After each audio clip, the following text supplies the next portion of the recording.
Regardons les choses en face. Pour une étoile, notre Soleil est assez ordinaire. Et non, il n'a rien d'exceptionnel. Il y a des millions de naines jaunes similaires dans l'univers. Et pourtant, nous l'aimons. Après tout, c'est notre seule étoile et elle nous donne la vie. Toutefois, il n'en a pas toujours été ainsi. Jadis, le Soleil avait un jumeau, et peut-être même un jumeau maléfique. Que lui est-il arrivé? C'est ce que nous allons découvrir. Ceci est un nuage moléculaire géant. On les appelle aussi parfois des nébuleuses obscures. On y trouve tout un tas d'amas interstellaires remplis de gaz, de la poussière et des tonnes d'étoiles. Ces nuages n'ont pas de limite précise et prennent souvent des formes complètement folles. Certains sont même visibles à l'œil nu. Regarde le ciel nocturne, tu verras comme des taches sombres sur notre lumineuse Voie lactée. Et c'est là que notre Soleil est né il y a environ 4,5 milliards d'années. Il provient de l'un de ces nuages moléculaires. Il y a toutes ces années, des ondes d'énergie sont passées par là. Elles ont rassemblé toute cette matière et ont comprimé ces amas en de denses noyaux.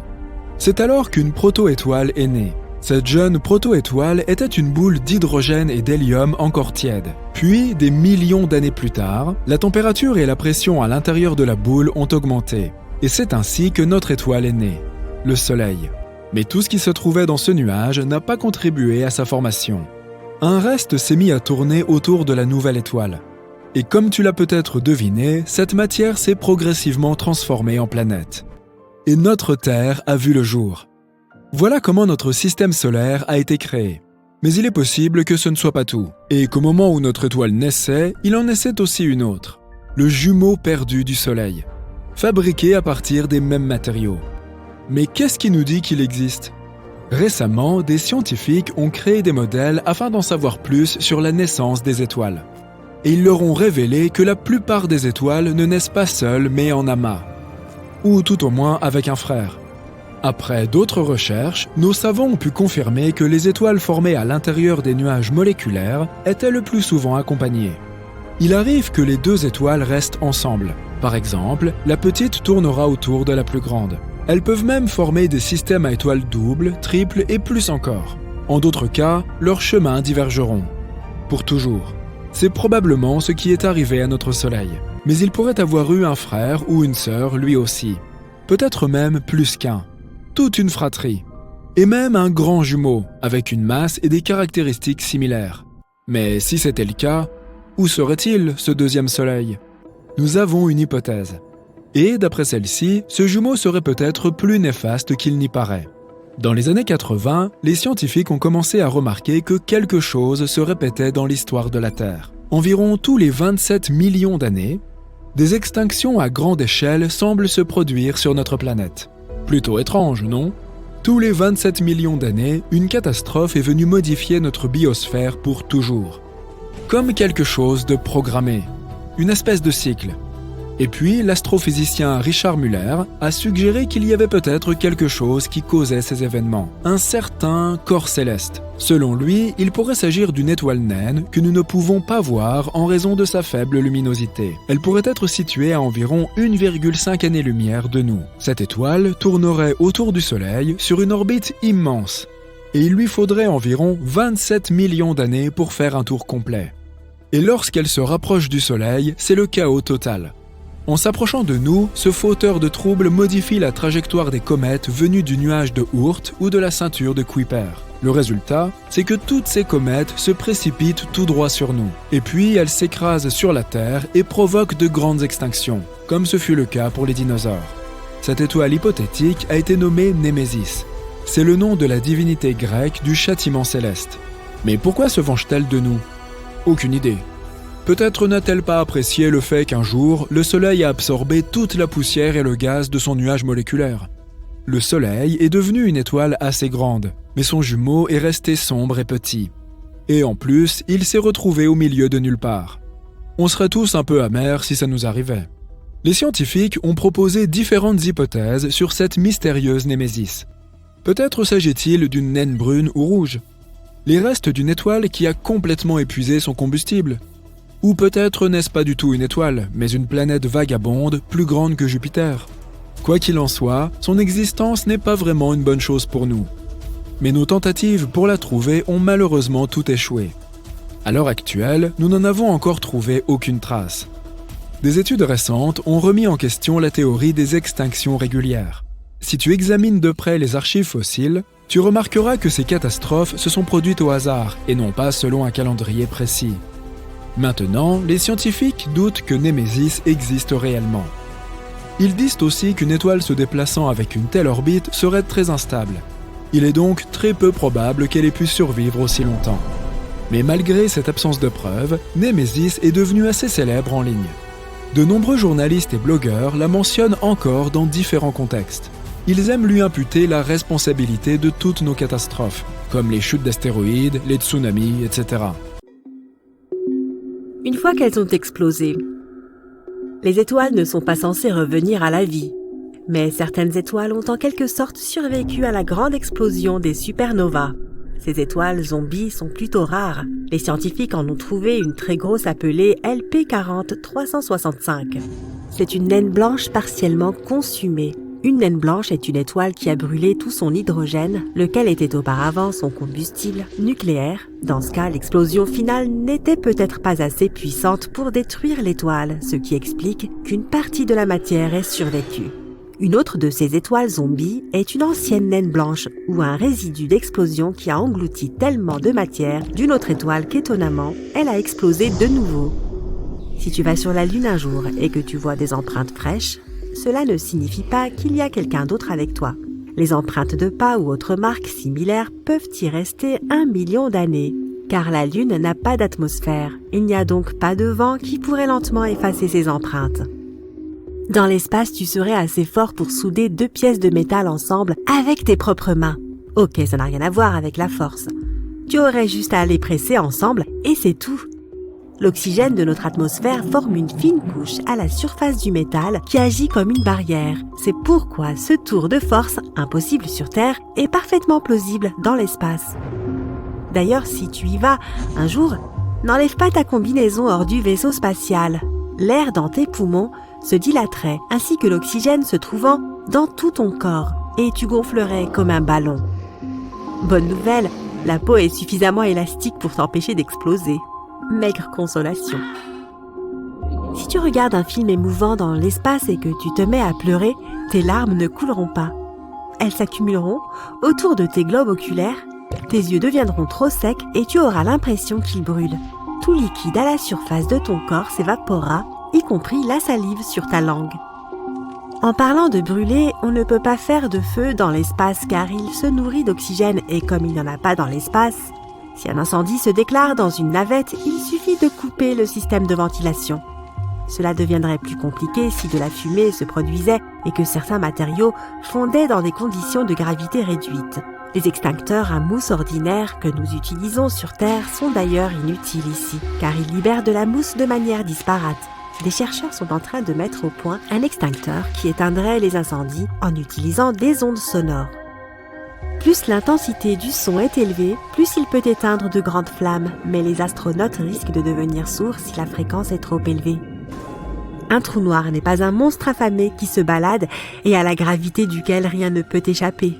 Lorsqu'une chose s'approche du point de non-retour, que nous appelons aussi l'horizon des événements, elle disparaît sans jamais revenir en arrière. Mais selon la physique quantique, rien ne peut véritablement être réduit à néant. Il s'agit donc d'un paradoxe.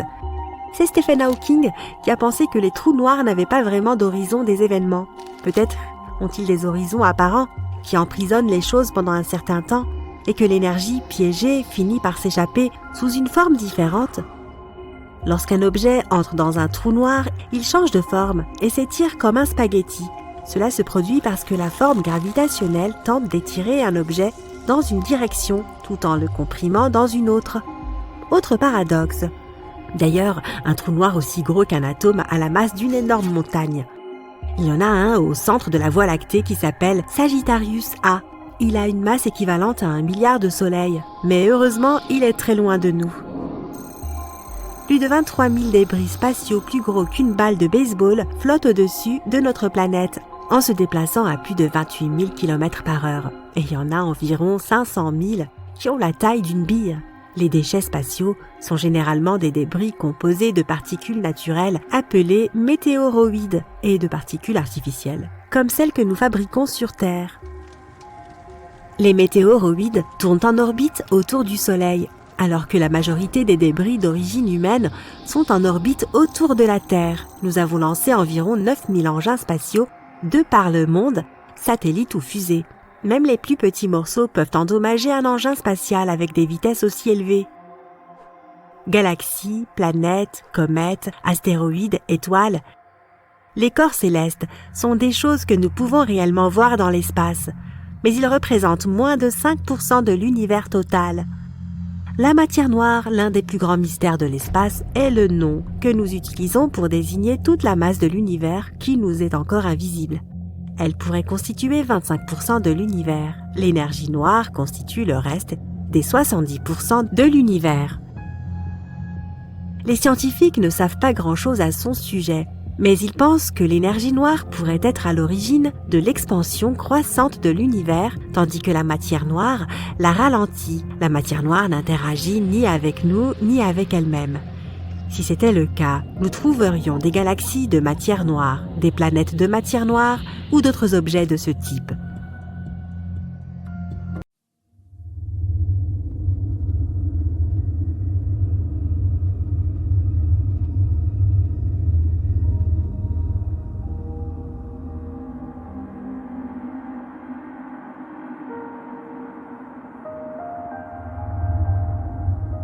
La chaleur du Soleil est sous nos pieds. Les scientifiques ont découvert que le noyau de la Terre est en réalité aussi chaud que la surface du Soleil, environ 6000 degrés Celsius. L'une des raisons pour lesquelles il fait si chaud là-dessous est que la Terre perd encore de la chaleur datant de sa création, il y a des milliards d'années. De plus, lorsqu'un objet aussi gros que Mars a percuté la jeune Terre, il a non seulement créé la Lune, selon une théorie, mais il a aussi fait fondre la surface de la planète. Une grande partie de cette chaleur supplémentaire est probablement encore stockée à l'intérieur du noyau. Mais il n'y a pas lieu de s'inquiéter. Il est plus difficile pour nous d'accéder au noyau de la planète que de sonder la surface de Pluton. En fait, il y a de fortes chances que nous ne développions jamais une technologie qui nous permette d'atteindre physiquement le noyau. Il n'y a pas d'air sur la Lune. Mais alors, comment peut-il y avoir de la rouille ? Des scientifiques ont découvert la présence d'hématite sur la Lune, qui est une sorte de rouille. Un instrument de recherche spécial de la NASA a examiné la lumière réfléchie par la surface de la Lune. Il s'est avéré que la composition des pôles de notre satellite naturel était très différente du reste de la Lune. La surface est parsemée de roches riches en fer. Mais sans oxygène ni eau liquide, la rouille ne peut pas apparaître. Les vents solaires ajoutent au mystère. Ils bombardent la Lune d'hydrogène. Or, l'hydrogène rend la formation d'hématite beaucoup plus difficile. Même si la Lune n'a pas d'atmosphère, elle a toujours des traces d'oxygène. Sa source est la haute atmosphère de notre planète. La Terre protège aussi la Lune de presque 100% des vents solaires, mais pas tout le temps. Et même si notre satellite naturel est complètement sec, il pourrait y avoir de la glace d'eau dans les cratères ombragés de sa face cachée. Une journée sur Uranus dure 17 heures, 14 minutes et 24 secondes. Mais la planète a une inclinaison d'environ 98 degrés, et cela fait qu'une saison sur la géante gazeuse dure 21 années terrestres. Mars a 2 lunes, Phobos et Deimos. Dans les 30 à 50 millions d'années à venir, les forces gravitationnelles de Mars déchireront Phobos, et cela entraînera probablement la formation d'un anneau autour de la planète. La Terre est la planète la plus dense du système solaire. Au centre de la Terre, le noyau occupe 15% du volume de la planète. Il se compose de 2 parties, le noyau externe et le noyau interne. Le noyau interne est une boule solide composée de fer et de nickel. Son rayon est de 1220 km, ce qui représente 20% du rayon de la Terre entière et 80% du rayon de la Lune. Le noyau externe, d'une épaisseur de 2400 km, est liquide. Il est aussi composé de fer et de nickel, mais il n'est pas assez sous pression pour être solide. Mars abrite le plus grand volcan du système solaire. Bien que de nos jours tout semble calme sur Mars, dans le passé, une sorte de force a provoqué la formation et l'éruption d'énormes volcans. L'un de ces volcans est Olympus Mons. Il mesure 26 km de haut, soit 3 fois la hauteur de l'Everest, et 600 km de large, soit la taille de l'Arizona. Le volcan a atteint une telle taille à cause de la faible gravité sur Mars et de l'absence de mouvement des plaques tectoniques. La gravité n'est pas la même partout. Les roches, métaux et autres minéraux et substances qui composent la planète sont plus serrés dans le sol à certains endroits qu'à d'autres. Cela a des conséquences surprenantes. La gravité varie légèrement selon l'endroit où tu te trouves. Tu pèses 0,5% de moins à l'équateur qu'au pôle. Dans la plupart des cas, cela représente une différence de moins d'1 kilo. L'altitude à laquelle tu te trouves a aussi un effet. Donc si tu étais au sommet du mont Everest, tu pèserais aussi légèrement moins. L'être vivant le plus résistant de la Terre est si petit que tu ne peux pas le voir. Les tardigrades, également connus sous le nom d'oursons d'eau, sont de mignonnes petites créatures avec 8 pattes et des têtes écrasées qui font moins d'1 centième de centimètre. Malgré leur taille microscopique, ils peuvent survivre pratiquement partout. Ils préfèrent les morceaux de mousse humide ou le fond des lacs, mais ils ne se plaindront pas si tu les places dans un endroit vraiment inconfortable. Ils peuvent supporter un froid extrême et une chaleur incroyable, et survivre à une pression énorme et à des radiations élevées. Certains de ces oursons ont même réussi à survivre sans protection dans l'espace pendant 10 jours. Ils gèrent tout cela en se roulant en boule et en hibernant, ce qui réduit leurs besoins en oxygène et en nourriture.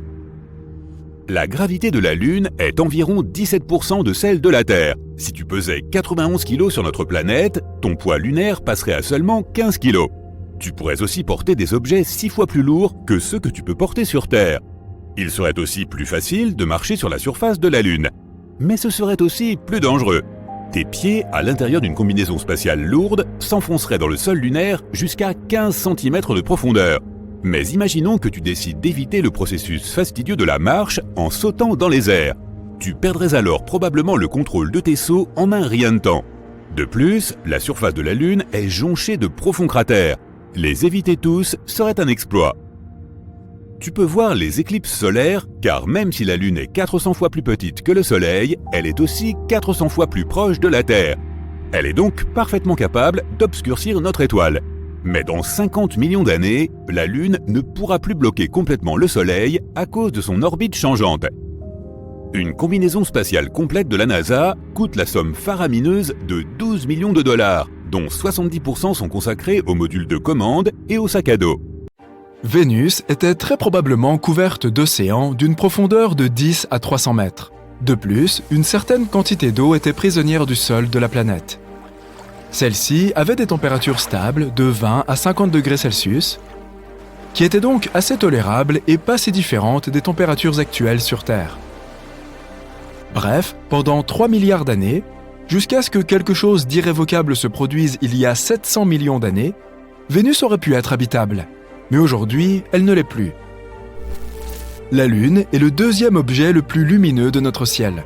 Pourtant, parmi les autres corps astronomiques, c'est l'un des plus sombres et des moins réfléchissants. Mais notre satellite naturel semble brillant parce qu'il est très proche de nous. De la même façon, notre planète semble beaucoup plus lumineuse lorsque tu la regardes depuis l'espace. C'est parce que les nuages, la glace et la neige réfléchissent beaucoup plus de lumière que la plupart des roches. Triton, la lune de Neptune, a toute sa surface recouverte de plusieurs couches de glace. Si ce satellite remplaçait notre lune actuelle, le ciel nocturne deviendrait 7 fois plus lumineux. Les étoiles à neutrons font partie des objets les plus petits et les plus massifs de l'espace. Elles ont généralement un diamètre d'environ 18 km, mais sont plusieurs fois plus lourdes que le Soleil. Et elles tournent sur elles-mêmes environ 600 fois par seconde, bien plus vite qu'un patineur artistique professionnel. Saturne est la planète la moins dense du système solaire. Elle a une densité équivalente à 1/8 de celle de la Terre. Et pourtant, à cause de son immense volume, la planète est 95 fois plus massive que la Terre. Le phénomène lunaire transitoire est l'une des choses les plus énigmatiques qui se produisent sur la Lune. Il s'agit d'un changement éphémère de lumière, de couleur ou autre, à la surface du satellite. Le plus souvent, il s'agit de flashs lumineux aléatoires. Les astronomes observent ce phénomène depuis les années 1950. Ils ont remarqué que les flashs se produisaient de façon imprévisible. Parfois, ils peuvent se produire plusieurs fois par semaine. Ensuite, ils disparaissent pendant plusieurs mois. Certains d'entre eux ne durent pas plus de quelques minutes, mais certains ont duré plusieurs heures. En 1969, un jour avant qu'Apollo 11 ne se pose sur la Lune, l'un des membres de la mission a remarqué qu'une partie de la surface lunaire était plus éclairée que le paysage environnant. On aurait dit que cette zone avait une sorte de fluorescence.